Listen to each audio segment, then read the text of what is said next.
Wa warada hadis lagi yang lain, wa warada aidan annahu la yad'ullaha da'in.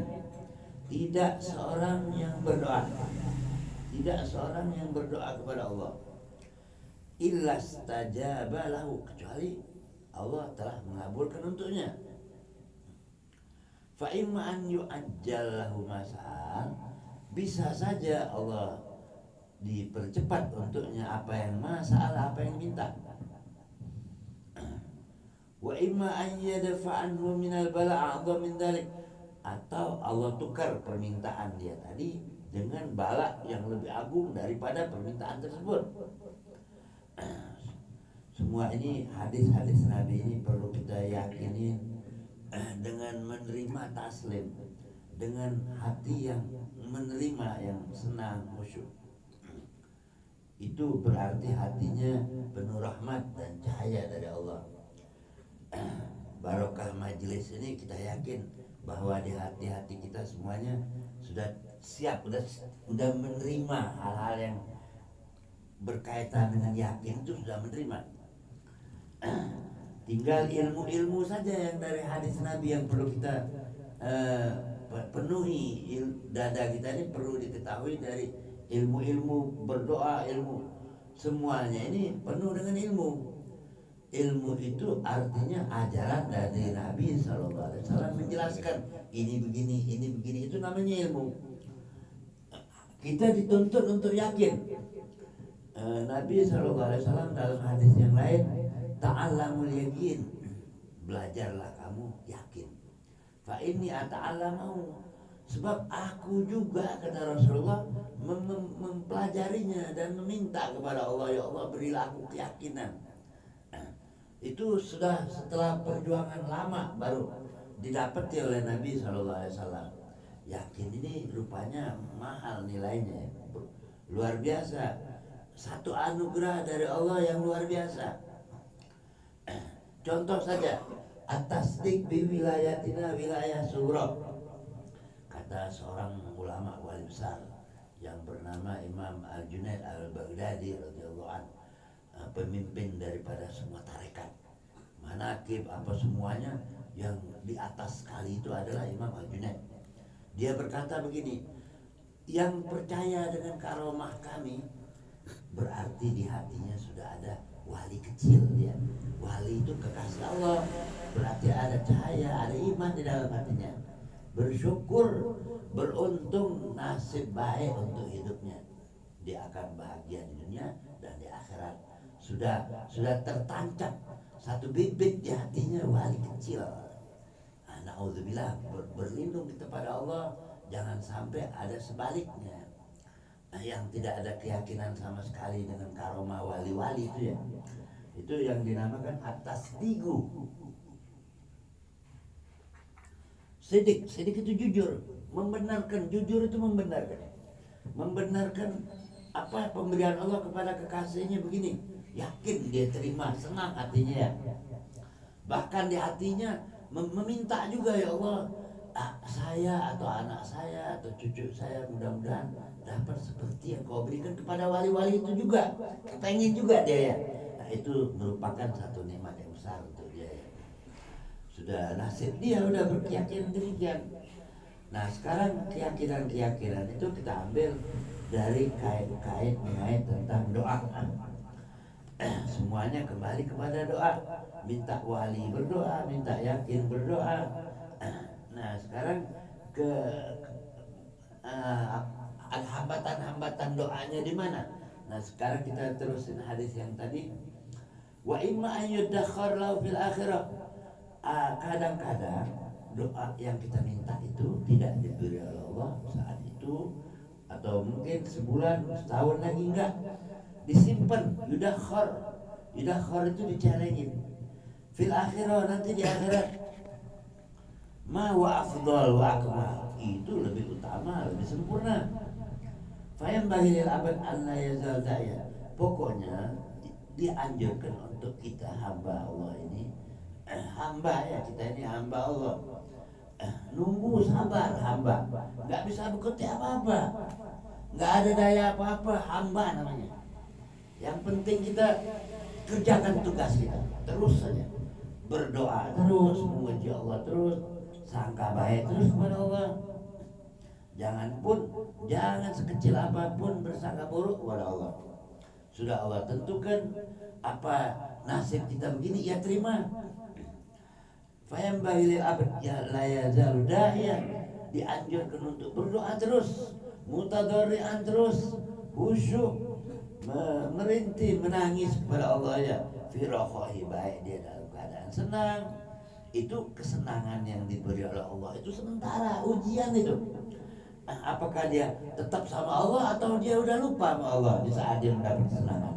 Wasyiddati, di saat kesulitan, apa dia sudah putus asa, apa dia masih tetap bersama Allah. Di situ Allah akan lihat. Di situ ketahuan orang itu hamba yang benar-benar setia pada Sang Khalik penciptanya. Apa dia ikhlas? Ikhlas anjakuna fil madah wadzam sawa.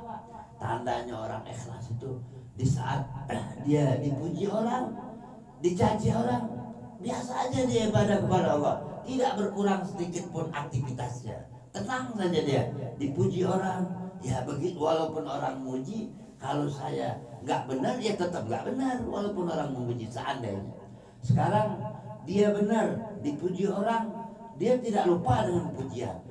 Malahan kalau orang mukmin itu dipuji orang, malu dia kepada Allah, bertambah ibadahnya, rajinnya bertambah, bukan lupa daratan kalau dipuji orang. Begitu juga dicaci, bukan dia marah, benci sama orang, enggak. Tidak tergoda, terpengaruh sedikit pun dengan cacian orang. Yang biar orang enggak ridho sama saya, yang penting saya istiqomah jalan terus, Allah yang ridho dan cinta dan sayang sama saya, Allah yang akan memuji saya. Saya tidak butuh dengan pujian atau cacian orang masa bodoh ya. Yang penting saya di jalan yang benar. Nah itu yang namanya orang ikhlas. Yang sedikit sekali orang-orang sekarang ya, sedikit saja dicaci orang, dicaci orang berbeda, cemberutlah, tersinggunglah, mengadulah, itu bukan hamba Allah yang baik namanya. Itu perlu diperhatikan. Jangan kita terpengaruh dengan cerita-cerita hoax dunia yang menuntut yang begini itu semuanya berlawanan dengan hukum-hukum Allah yang sebenarnya.